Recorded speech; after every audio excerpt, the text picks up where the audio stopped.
Hi, everyone. Ross Porter here.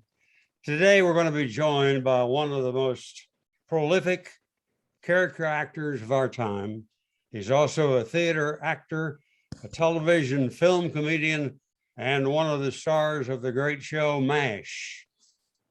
Welcome, Jamie Farr. Thank you, Ross Porter, and what an honor it is to be speaking to you, sir. Oh, it's just the other way around. And to tell everybody, we're having a little bit of a problem with the computer links today. So Jamie is just holding that phone up to where he can hear me, and that'll be fine. Jamie, you are the pride of Toledo, Ohio. You were born there, remain loyal to the city. They have supported you many times, haven't they? Oh, indeed they have. As a matter of fact, I have a park named after me there. It's a park that I used to go to as a child, Riverside Park. And a bunch of us kids, we wouldn't tell our parents, and we'd take our tricycles and our wagons and our scooters and that and go there. And I got a spanking one time for not telling my mother where I was. Unfortunately, she wasn't alive when the park was named after me. I said, "Look, you gave me a spanking for going to my own park." Your mother and father were Lebanese Americans. When you were 11 years old, you entered a local acting class. What happened? We came in second. We did a terrible act. There was some kind of a tap dancer that won first prize. It was at a community center called Friendly Center that we all used to hang out at. Actually, the gentleman that did the burlesque bit with me, it was a silly operation that we did. He's still with us, and I talk to him from time to time in Toledo, Ohio. Yeah, but you got a prize, didn't you, for second place? I got $2. And knowing my buddy, he still kept the $2. I don't think he spent it. After you graduated with honors from high school in Toledo, you went to the Pasadena Playhouse. Now, that's a long way, Jamie, from Toledo. Who made that possible? Well, I used to go, there was a little drugstore not too far from my house. And I used to go there and pick up a magazine called Theater Arts, which came out of New York. And in the back of the magazine, they had an ad that said Pasadena Playhouse, go here and learn how to act, et cetera, et cetera. And my sister, who is 10 years older than I am, had moved to California and had gotten married. So I thought, this is safer than going to, let's say, New York to study acting, because I didn't have any relatives there. So I decided, okay, I'm going to cash in all of my savings bonds. Remember, we're talking about when I bought all this, let's see, the war was 1939, 1941 until 45. I had purchased all of the savings stamps, war bonds, et cetera, and I cashed those in. The tuition was $600. Ooh. And I submitted it, and they accepted me. So Wow. I got on a train, and I went to the Pasadena Playhouse to study my theater acting. You were not aware that an MGM talent scout saw you performing. Do you remember the part you were playing? Yeah, what happened was I was, first of all, let me explain something to you. I couldn't finish my schooling at the Playhouse because I ran out of money, and my parents didn't have any money at all. So it was Corbin Burnson, the actor's father, Harry Burnson, who was doing a main stage play. And as a student there, I helped them out with making the soap. So it was Mr. Roberts. And Craig Stevens, who later went on to that famous show, Peter Gunn, was in it. And he played Mr. Roberts. And I had a small part of the shore patrolman, bringing back the guys. Well, when I told Harry Burnson, Corbin's father, that I was not going to be able to return back to the school, he said, "Hey, we're going to open at the Las Palmas Theater in Las Palmas, and I'll get you your actor's equity card, and I'll pay you $50 a week, and you do the same thing that you're doing here on the main stage." So that's what happened. I went there and I left, and for a whole year I was at the Las Palmas Theater, $50 a week, and I got my actor's equity card. So what did the talent scout say to you the first time you met him? Well, what happened was then I went back to the Playhouse to try to get a part in one of the stage plays, because now I had my actor's equity card. And I got a part in a show called Bernardine. Mary Chase had written it. And I got the part of Vernon Kinswood. And it was a very funny role in it. And I was on the stage, and the talent scout, I'm trying to think of his name. I usually remember him. I can't quite remember it. But he was from MGM, and he said, look, we're doing a movie at MGM. It's about teenagers in New York City. And you're just the right age and the right look and the right type. We'd like you to screen test. Well, I didn't have an agent or anything like that. So they said, look, we'll get you an agent. And they got me Burt Marks. He was Sam Marks's brother. Sam Marks was one of the big producers at MGM. He brought Elizabeth Taylor in and did a lot of big movies there. So I screen tested. I didn't screen test with Glenn Ford. I screen tested with James Drury, who later became the Virginian. He was doing the Glenn Ford part in it. And I got the part. I couldn't believe it. Here was my first screen test, and I'm at MGM, a studio that I had been to watching movies at the Lowe's Valentine Theater in Toledo, Ohio. And I'm now going to be in a movie there. Yeah. And I got $450 a week. And I got, I think I did 4 weeks work on it. And you filled the role of the mentally challenged student, Santini. And we have a picture of you. Yes, I see it with Rafael Campos, Danny Terranova. Yes. John Ehrman is back there. He became a big director. There's Vic Morrow and, of course, Sidney Poitier. Yeah, there was a lot of people that came out of that movie and did very, very well. And the movie was Blackboard Jungle. And Jamie, as an outsider, what I remember about that, I believe it was 1955. There was a singer named Bill Haley. Bill Haley and the Comets. The Comets. And they had, I think, one of the first rock hits ever, as I recall. And that was what? Rock Around the Clock. Rock Around the Clock. Rock Around the Clock had come out the year or so before, but it was on the B side. In those days, remember, they had the old platters, the black platters that they had. And the B side was Rock Around the Clock, but nobody played it. They played the other side, the A side. And what happened was Richard Brooks, the director, wanted to say, how do we start this movie? So he decided to go to Glenn Ford's house because Glenn's son, Peter, was a teenager. Yeah. And he brought a bunch of music with him. And he said to Peter, Peter, pick out a song that you think the kids would like. I'd like to use that as the opening to Blackboard Jungle. And Peter picked out Rock Around the Clock. Wow. And that was actually the beginning of rock and roll. The kids at the Lowe's State in New York, when that music came on, they started dancing in the aisles, even in the movie theater. Oh, yeah. I remember that. That was my last year in high school, and I can't remember anything bigger than that, than Rock Around the Clock. Now, a popular comedian named Red Skelton was very important in helping you become a success. How did you meet?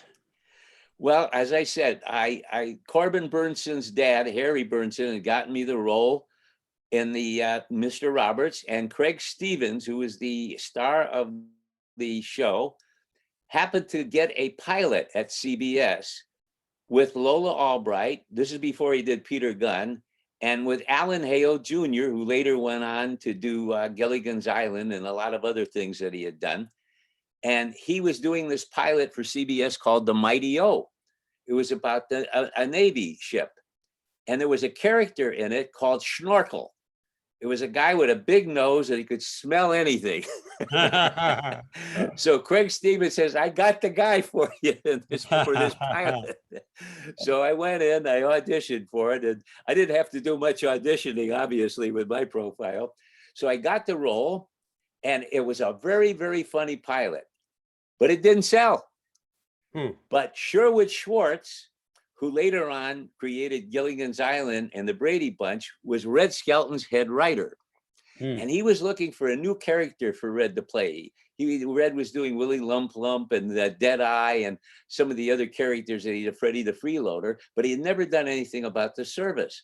So he said, why don't we take this kid with the big nose and we'll take Red Skelton to play the chef that was in the show, in the pilot, and we'll team him up and we'll do and see how it works out. Now, this is live TV, Ross, live TV. Wow. Okay. Wow. So I had to go to Red's house. They said, no, you have to meet Red before you can get the part. He lived in a big mansion up in Bel Air. And I was so nervous because as a kid, I used to listen to Red on Tuesday nights. It used to be at 9 o'clock on NBC was Bob Hope. And then at 9:30, it was Red Skelton. And of course, at 9:30, I had to get to bed because I was in grade school at that time. But I used to have a little crystal set. So I used to listen to Red on there when he do the mean little kid and all the other things that he did. So now I'm going to meet this big hero. I've seen him in movies at MGM and that, and my heart's just beating. We drive up there and he opens the door and he's in a Japanese kimono with a huge toucan bird. He takes one look at me and he does about 10 nose jokes. He says, when your mother was pregnant, was she frightened by an anteater? Do they use your nose as a rudder, when the boat is in trouble? It's anyway, we hit it off great. And I did the show. It's where we find a little orphan, a Korean orphan baby on the ship, and he wants to adopt it. But in order to do that, you have to be married. So the whole sketch was, and this is live TV now, remember this, live TV. So he dresses me up as his wife. Can you imagine that? Now I'm in drag before I knew I was going to be on MASH playing his wife. Well, the show was a hit. I mean, everybody went crazy. They thought it was absolutely going to be terrific. And I did several more with him after that. And I was on my way. I was all over the place. People wanted me in their shows. But then I got drafted into the real U.S. Army. Yeah. And actually, the last movie I did was No Time for Sergeants with Andy Griffith and Don Knotts. I went in, I was a lieutenant in that, and then I went in as a as a clean sleeve, and then I got into the service, and then I wound up in Japan and Korea. And Red Skelton lost his son Richard to leukemia, and he wanted to go overseas to entertain the troops, so he got me from the State Department, and I got VIP status. I was just a PFC. And we went all the way up to the demarcation zone, entertaining the troops. And I introduced him and did some of the sketches with him. And he told me when he was leaving Japan and Korea, he said, look, Jamie, when you get out, things might be tough for you because you haven't been working in that. If you run into trouble, you come and see me, which I thought was a nice thing. Oh, yeah, yeah. So when I got out, I was trying to get my career back, and my father passed away, and we didn't have any money. So I thought I had to go home to support my mom. And I went over to CBS to say goodbye to him. And he says, you're not leaving. You're a doctor of comedy. Pulled out a bunch of money. He says, send that home to your mom. I want you up at my house tomorrow morning. You're working for me from now on. And another thing he did that was so important in your life, he gave you a medal, didn't he? Yeah, I haven't got it on me. It was a St. Christopher medal. And I still have it, and I wear it every day along with my baptismal cross that my mother gave me, which I wore when I was in the service. When you finally got out of the Army, boy, you had a number of jobs. A delivery man for a lithograph company, a post office clerk, an Army surplus store clerk, an airlines reservation clerk, and you worked at a chinchilla ranch. Doing what? I was cleaning toilets and chinchilla dropping pans. And guess what I was doing also? I was going to a night school to study theater. And guess who was one of the students there? He was cleaning swimming pools at the time. His name is Clint Eastwood. Oh my goodness. So Clint, I every time I see Clint, I always joke with him because I'm cleaning chinchilla dropping pans in Burbank and he's cleaning swimming pools out. I said, I wonder what the heck ever happened to us, Clint. You were ready to give up acting, weren't you? And then Red came through with the money to support your mother, and that turned it all around. Yeah, well, I did shows with him. Actually, I went with him all across the country. He was playing nightclubs at the Sands Hotel in Las Vegas, the Fontainebleau Hotel in Miami Beach, the Moulin Rouge in LA, the Chez Paris in Chicago. Wow. The Chez Paris, was owned by the boys, Yes, and yes. at that time, the Untouchables used to be on. And if you went into the back room, they'd be watching the Untouchables, and they go, "Nah, that ain't the way it happened." But you signed a personal contract with Red Skelton, and you did a lot of writing for him. I didn't do a writing with him. I just did a lot of the shows with him. I worked with George Raft, Peter Lorre, Jane Mansfield, Mike Connors, Boris Karloff. I'm trying to remember all the stars that I worked with, and they were all wonderful people. And you were on the Red Skelton show, and I think you also were on the Danny Kaye show with Harvey Korman, weren't you? Yeah, that happened later on. When I left Red to go on to something else, Carl Reiner, who was doing the Dick Van Dyke show, hired me to do Snappy Service, the deli guy. Yeah. So I was on that for a while, and then I was out of work again for a long period of time. And I'm going to tell you this wonderful, wonderful story, if I may, Ross. Yeah. I meet my Joy, who's my wife. Yeah. I meet her at this time. She's just in from Chicago, and I'm flat broke. I don't have any money. I'm back down again, and I'm saying, gosh, they're making this movie called The Greatest Story Ever Told. And I say, gee, with my face, this biblical face, there must be something in this movie. It's George Stevens' movie. So I called my agent and I said, can you get me an audition with Mr. Stevens? He said, Jamie, you're known for comedy. He says, The Greatest Story Ever Told isn't about comedy. Yeah. He said, have you done anything serious? And I said, yeah, I did a show called The Rebel with Nick Adams, and one of my friends had produced it and written it. He says, can you get that film? And I'll see if Mr. Stevens will look at it. So I said, okay. So I called, and they said, yeah, pick up the film. And Mr. Stevens says, I'll watch the show also. So I delivered it over at Culver City. And every morning I had this little Renault car. I would take my lady, who is not my wife at that time, to downtown to an area where she was working. And there was a little Catholic church next door. And I'm not Catholic, I'm Eastern Orthodox. But I remember Danny Thomas was Catholic, and he prayed to St. Jude when he was in trouble. St. Jude was the saint of the hopeless. And he said, if you help me, I will build a shrine for you. So I said, you know what? There's a St. Jude icon in there. I'm going to light a candle and ask him, can I have something in this movie? There's got to be something in this movie. So every day when I drop her off, I go into that church, I light a candle, and I pray to St. Jude. Well, I find out later, I go home, and my agent said, Jamie, I'm sorry, but there's nothing in the movie for you. Pick up your film. So the next morning, I take Joy to the work, and I go in and I tell St. Jude off. I get mad at him, and I'm saying, I'm not going to put any money in. I'm not lighting a candle. What am I supposed to do? Sell shoes, be a dishwasher, there's something like that. And I just tell him off and I leave. I come back and the telephone's ringing. It's my agent. And he says, I don't know what happened, JB. But he said, you know what? I got a role. You're in the movie. You're going to play Nathaniel Bartholomew, one of the apostles, Nathaniel Bartholomew. I got you a 26-week guarantee at $450 a week. Ooh. I said, no, that's fantastic. Go in, he said, tomorrow and take your wardrobe tests and everything else. So the next day I went in, there's Charlton Heston and Roddy McDowell, all these big names and everything else. So I do my test in it. And then I come back home and the phone's ringing.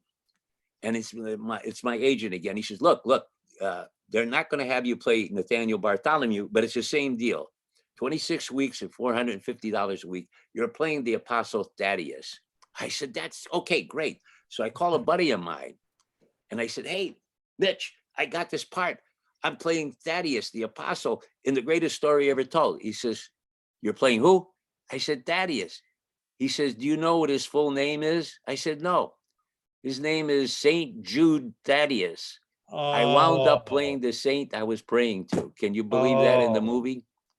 Is that a fantastic story? It's a fantastic story. Did you go back to St. Jude after that to apologize? Well, not only that, later on, Danny asked me if I would be on the board for the St. Jude Hospital, Oh, yeah. Yeah. Of course, I apologize. Yeah. Jamie, one of your early appearances was on a show called F Troop. The F Troop, I owe a lot to, because that's what got me the role on MASH. Hmm. F Troop was produced by Hy Averback, who incidentally on radio used to be Bob Hope's announcer, and then later on he became a director and producer of television shows. Yeah. And Gene Reynolds, who used to be a child actor at MGM and did a lot of movies in that, became a director. He directed Leave It to Beaver and a lot of other programs. And he was directing this particular episode of F Troop. And I was playing a stand-up comic Indian for the Hakawi tribe. And they gave me a lot of bad, Milton Berle and Henny Youngman jokes. And the punchline afterwards is he says, look, don't smoke signal us. We'll smoke signal you later. Don't call us, we'll call you. Well, Gene liked me. And he always wrote a name of any actor that he liked in a book. Well, when he became the producer of MASH and Larry Gelbart created this character of Klinger, he says, there's only one guy that can play this. It's Jamie. And Larry Gelbart didn't know who I was in that. So they called me in. I didn't even have to audition for the role. Wow. I came in and I was, again, broke at that time. I was trying to get some money in. And they showed me this trailer had this wax Women's Army Corps uniform on. I thought I was dressing with an actress. He says, no, those are yours. Put them on. I'm going, what kind of part is this? So I did a couple of lines in it, 4 or 5 lines in it. And then they kept calling me back. And here's another interesting story. Larry Gelbart, when he was a student at Fairfax High School, his father, Harry, was a barber in Beverly Hills. And he was the barber to all the comedians in Beverly Hills. And one of the comedians, beside Jack Benny and George Burns and Milton Berle and Henny Youngman and that, was Danny Thomas. Yeah. And Harry Gelbart said, hello, my son is wants to be a comedy writer. Here's some of his jokes. And the only one that would look at it and bought it from him was Danny Thomas. Wow. So what happened was when Larry Gelbart created this character, he named Klinger after his boyhood friend from Chicago that he had and made me Lebanese to pay back Danny Thomas for buying the jokes when he was in high school. Can you imagine that? Isn't that a wonderful story? Wow. Now, you didn't want to play cross-dressing Corporal Maxwell Klinger in a girlish way. So what'd you tell the producer or director? Well, what we did is we said, look, let's not make him, let everybody else look at him. He doesn't have to do all things. Let him smoke a cigar, let him be like a guy, but he's trying to make sure that you understand that he's a little goofy and he wants to get out because he's wearing the dresses. Yeah. So they said, okay, let's try it. Well, by gosh, it worked, didn't it? And I came on for one day and I stayed for 11 years. Right. At that time, you were called a day player? Yeah, I was a day player. I got $250 for the day. And then they brought me back. I think I did 6 shows the first year, which incidentally, the MASH is going to be canceled the first year. Did you know that? No. It was on opposite The Wonderful World of Disney on Sunday nights. Oh. And it was like number 57 out of about 65 shows. Wow. And it was Bill Paley, who was the chairman of CBS. Lord. It was his wife, Babe Paley, who said, I like the show, Bill. Why don't we just move it to another time spot in another night? He says, okay. So we went from Sunday night against Wonderful World of Disney to Saturday night to the greatest night in the history of television. Yeah. All in the Family, MASH, Mary Tyler Moore, the Bob Newhart Show, and the Carol Burnett Show. Oh my God! The biggest night in the history of television, and that's what saved MASH. That second year, I did 13 shows, and then the third year, they put me under contract. Yeah. Now, for anybody who might not know, MASH was a team of doctors and staff stationed at a mobile surgical hospital in the war zone in Korea. And the program, I think, was used, Jamie, that you used the humor to escape from the depression of war, didn't you? Right. And incidentally, when I told you I was with Red Skelton in Korea and we were up at the DMZ, the demarcation zone, I actually, with Red, went through a MASH unit, several MASH units, and little did I know that when I came back to the States to resume my career, that I would wind up on that last episode, which they just showed this other night on Veterans Night on MeTV, was the highest rated dramatic television show in the history of television. There were like about 200 million people, and I think about 125 million watched that last episode. Wow. So yeah, we couldn't go anywhere. I mean, that show was just so popular. Were the Army issued dog tags that you wore on MASH actually your dog tags? Yeah, I still have them. I have them downstairs. They were under my real name. I changed my name. My birth name is Jamie Farr, which is what my name was in Blackboard Jungle as the actor. Then I changed it to Jamie Farr for a purpose. Like Danny Thomas's real name was Amos Jacob. Wow. And what he did is he took his youngest brother's name, Danny, and his oldest brother's name, Thomas, and he became Danny Thomas. Oh, wow. Did you wear dresses to convince the Army that you were crazy and deserved a discharge?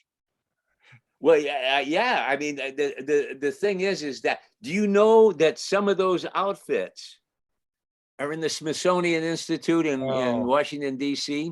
I'm going to tell you a funny story. It's one of my favorite stories. There was a gold lame outfit that I wore on the show, and I was supposed to be Ginger Rogers. We got it out of the the costumes at 20th Century Fox. Yeah. And Kelly Nakahara, who was the nurse, was supposed to be Fred Astaire. And we did a takeoff on Ginger Rogers and Fred Astaire. And of course, me playing Ginger Rogers, we did Dancing Cheek to Cheek. The show aired. It was very, very funny. And the next day after the show had aired, I'm in the commissary having lunch at Fox Studios. And who's there? She's doing a guest spot on a Love Boat, but Ginger Rogers. She walks over to me. She says, Jamie, I saw that show last night, and I got to tell you something. That outfit that you wore looked a hell of a lot better on you than it did on me. Oh, that's great. And for those who don't remember, your fellow actors on MASH were Alan Alda, Harry Morgan, Loretta Swit, Mike Farrell, William Christopher, Gary Berghoff, and David Ogden Sears. What a cast that was, huh? They were all wonderful. And then, before them, that was Wayne Rogers and Larry Linville. And I'm trying to remember. Yeah, that's about it. They were all absolutely fantastic. There aren't many of us left. There's only 5 of us left. There's Alan, Mike Farrell, Loretta, Gary, and myself. The rest of them passed on, but we're so close to them. And every time I watch the show, they're so dear to my heart, and they're treasures in my life. What a lucky guy I am to have been able to be on a program like that.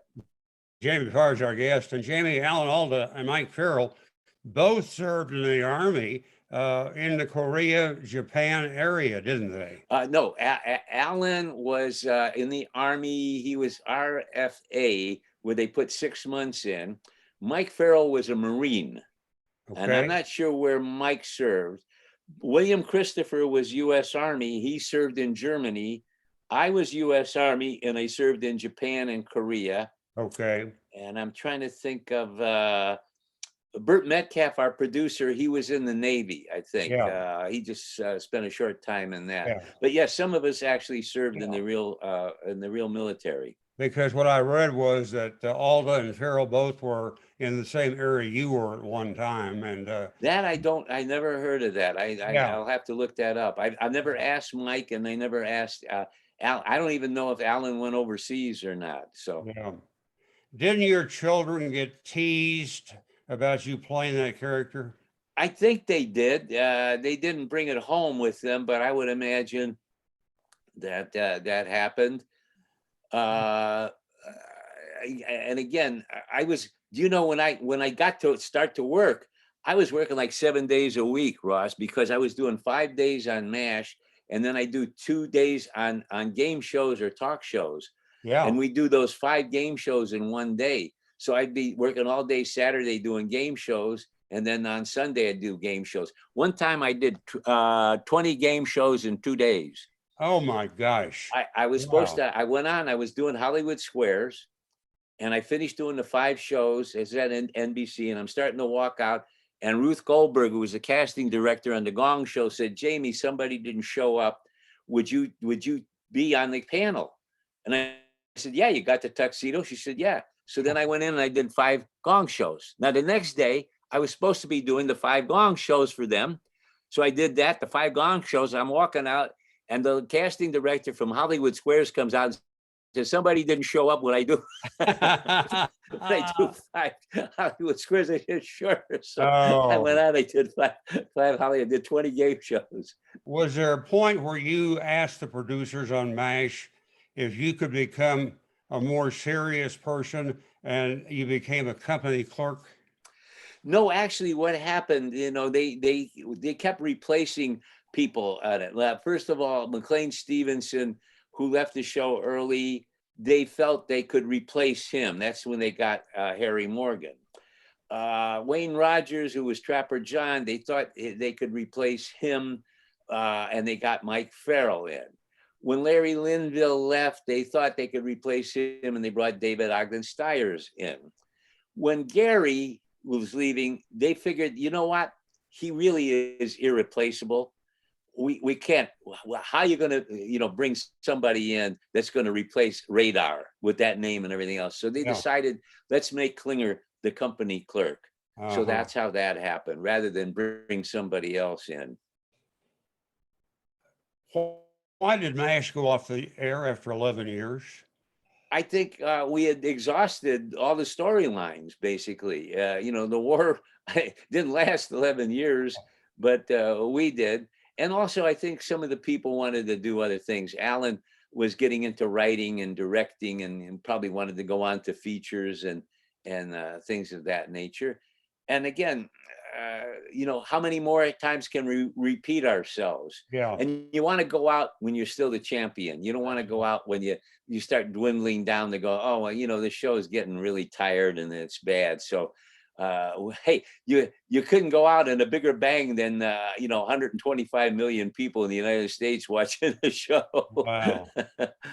Jamie, would you say the benefits from stardom as Corporal Max Klinger outweighed any setbacks or negatives in your career? Oh, most certainly. When I look back on my career and I think about all the people I've worked with, I know your friend Cunard, is that his name? Who? Cunard. You're the gentleman that works with you? Yeah, Mike's our producer. Yeah. Yeah. Oh, your producer. All right. Well, one of his favorite movies was a movie of the week called The Blue Knight with William Holden. Right. And I was in that. That's another thing I was in. That I did. And Bill Holden was incredible. When I was a kid, I watched Bill Holden and Glenn Ford in the movie Arizona. And then I wound up, how about in Blackboard Jungle, being with Glenn Ford, and then doing The Blue Knight with William Holden. Holden was a great guy, wonderful friend. And you saved his life, didn't you? Yeah, there's a fight sequence. As a matter of fact, Bob Butler directed it. And he was a protege of John Frankenheimer, who had done a lot of Playhouse 90s and movies and that. And he said, Jamie, I want you to do all the stunts in this. And I said, you want me to do the stunts? He says, yeah, I want you to jump from the balcony onto this table here in the hotel, and then hit this guy, and then now there's no props. The props are real stuff. There was the ashtray that I hit the guy with is a real ashtray. The chair is a real ashtray. It's not a breakaway balsam. And the stuntmen were frightened of me because I'm not a stuntman, obviously. Yeah. I did it in one take, and I got applause, and they gave me a stuntman jacket. I was so proud of that moment. That's great. Jamie, MASH went off the air in 1983. That is 38 years ago, but you just kept going. You're the oldest living cast member of MASH at 87. You look great, and you're working and working and working. Every time I try to get a hold of you, you're out somewhere doing regional theater. Yeah. Well, come next, let's see, I think next year will be the 50th anniversary that MASH went on the air. Can you believe that? You know, What and a you what a lineage that is, huh? and you've been in it now, what, 67 years? 67 years I started out. Yeah, I was Oh, 20 years old when I did well, Blackboard Jungle. Actually, I was getting ready to do a play with Ed Asner in North Carolina when Ed passed away. And there's still talk of me doing it with somebody else. But as you well know, I've had a hip replacement. So yes, I'm kind of on the mend right now. yeah. And there's a couple other things that at my age that people still want me, and I can't believe it. I tell my wife, Definitely. what a lucky guy I am. Oh, I there, think St. Jude. yeah, there was a show called After MASH, which you were on for 2 years with Harry Morgan and William Christopher. You said you always appreciated their advice. In fact, you said Harry Morgan was a father figure to you.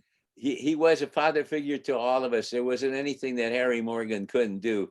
He could do high comedy, low comedy, a heavy drama. I mean, the people that Harry Morgan worked with, you know, Spencer Tracy and Frederick March and huge names in that. Ralph Bellamy. He and Ralph Bellamy were dear, dear friends. And I got to meet Ralph Bellamy through Harry. Harry was absolutely our favorite. We dearly loved him, and he was a kind man and a brilliant, brilliant actor and friend. And he was Jack Webb's partner on Dragnet. A lot of Yeah, people yeah. remember that. Oh, you know, Harry Morgan, I think, did 13 or 14 television series. Can you believe that? He did Pete and Wow. Gladys and December Bride. I mean, he goes way back with a lot of shows. Yeah. You played a sheik on Cannonball Run. Oh, me. Yeah. Yeah. Was that fun? Oh, there wasn't a sober breath on that show. It was all party. Oh, you got Jack Elam on there. Oh, Jack was absolutely hysterical. Yeah, Roger Moore. Oh my goodness, Dom DeLuise, Burt Reynolds. We had Frank Sinatra, Dean Martin, Sammy Davis Jr. Wow. Telly Savalas. Charles Nelson. It was a party. I have to tell you something, and more fun.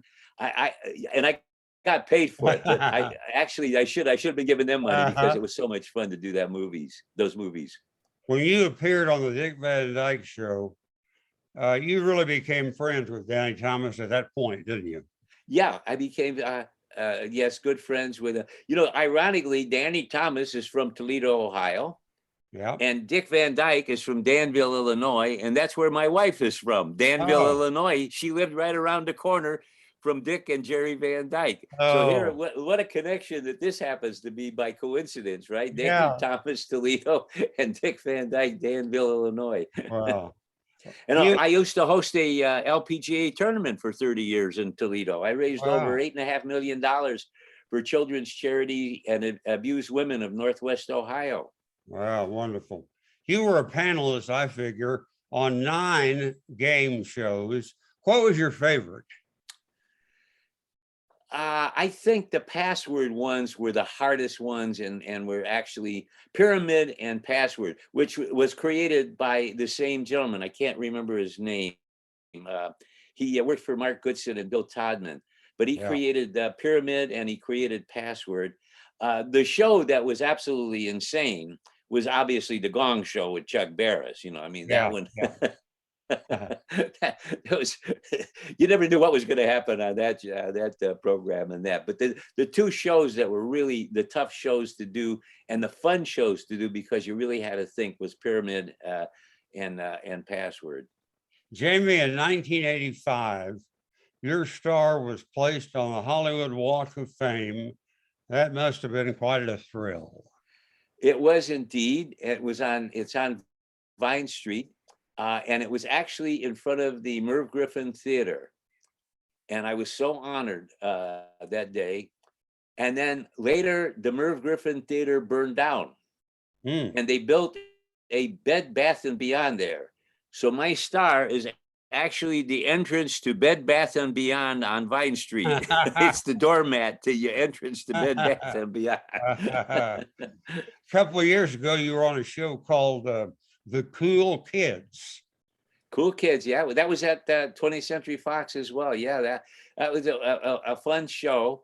The ratings were kind of shaky, and also Disney went and bought the library to all of Fox's shows, and they canceled the Cool Kids and put wrestling in it. So I said, Yeah. they're putting wrestling on. I better get my togs on. I'll see if I can qualify for that show. Yeah, and you like professional wrestling, don't you? What's that? You like professional wrestling.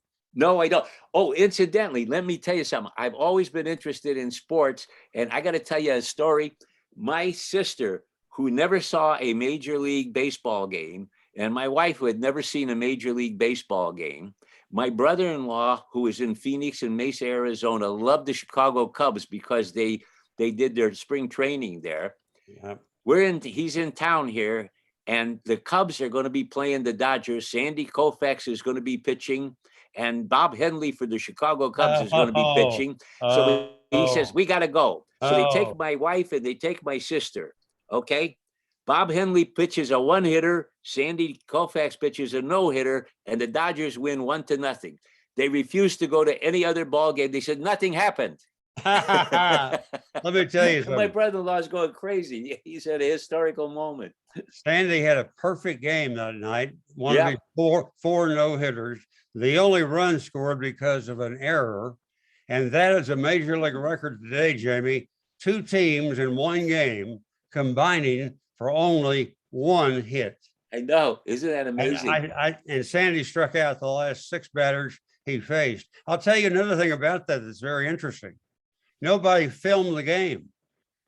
They couldn't find a film or a videotape of the game. One of the guys in the Dodger clubhouse went out in the 9th inning with an 8mm camera and filmed the 9th inning, and that was it. Is that amazing? Yeah, that is amazing. Incidentally, I was also at the Miracle on Ice. Were you? Al Michaels will tell you that. I had a set with the Russian team, though, because that was the only ticket I could get. I was doing a special show there at Lake Placid with Dionne Warwick. Yeah. And he said, yeah, I'll go. I got a ticket to it. And I sat with him. And the next morning, I had breakfast with Herb Brooks, Mike Eruzione, James Craig, and the whole gang from the U.S. team. Yeah. What an excitement that was. That was. And, most people, I think, believe that the U.S. beat Russia for the gold medal. They didn't. They had to beat, I think, Finland. They had to beat Sweden, I think. Was it Sweden? I think it was Sweden, yeah. Sweden or Norway, yeah. It was Your hometown, Toledo, has had a minor league baseball team, I think was one of the best nicknames ever, Mud Hens. And you expressed during MASH sometimes your love for them on those shows, didn't you? Yep, I did. The Toledo was built out of swamp, and actually the Mud Hens, coots, were the famous birds that were there. So actually, I'm trying to remember. Casey Stengel was one of their managers in the 1920s, and they were part of the Tiger teams. And then they were part of the Minneapolis team, I think, or a Milwaukee team, or and then they went back to the Tigers. They're still part of the Tiger franchise now. That's right. Well, as you mentioned earlier, they named a park after you in Toledo, Jamie Farr Park. And you grew up playing in that park.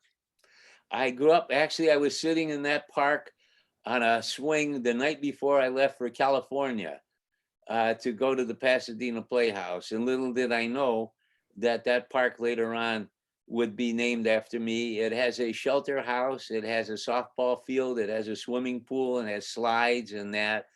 And I'm so very proud of that. And I'm in touch with some of my classmates that are still back there. Yeah.